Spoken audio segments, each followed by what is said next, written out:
there any stream gauging station on this bridge? There is no stream gauge downstream of Foster Park. So Foster Park is the upstream gauge. Down here, the problem is it changes so much.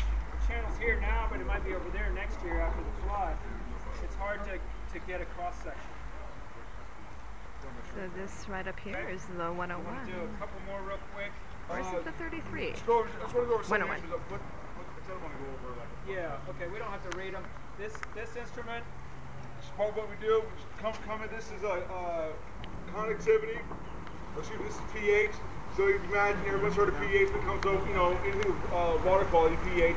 Measure how acidic or how basic it is. There might be, again, we're establishing a baseline. If we do come through, we do see something is maybe off, then we might know there's an indicator or something. Connectivity is another parameter. This measures essentially how conductive the water is. If you have some type of industrial discharge. Industrial discharge, and they're kicking out something that makes the water more conductive, we'll be able to detect it with this. But a lot of times, we just establish that baseline so we know what's a good reading, what's a bad reading. My favorite. It's not my favorite, it's not an exciting story. This is a turbidity meter. And what this does, it just measures the water clarity, how clear the water is. One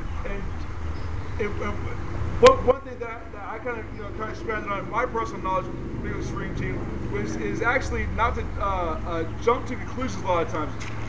Our number one, our site one measurement spot right here, we measure, and it's usually like this.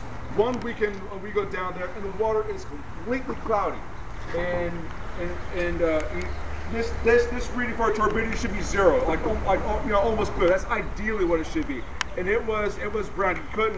You couldn't pick up a glass of water and look through it and see that was clear. And it was interesting to us because on the site, our next site up, it was clear, but down here it was cloudy. So we're like, aha, this is why we do this stuff, to find something. And everyone kind of thought, well, maybe it's this ranch right here because, agriculture and water quality sometimes, a lot of times, don't go together.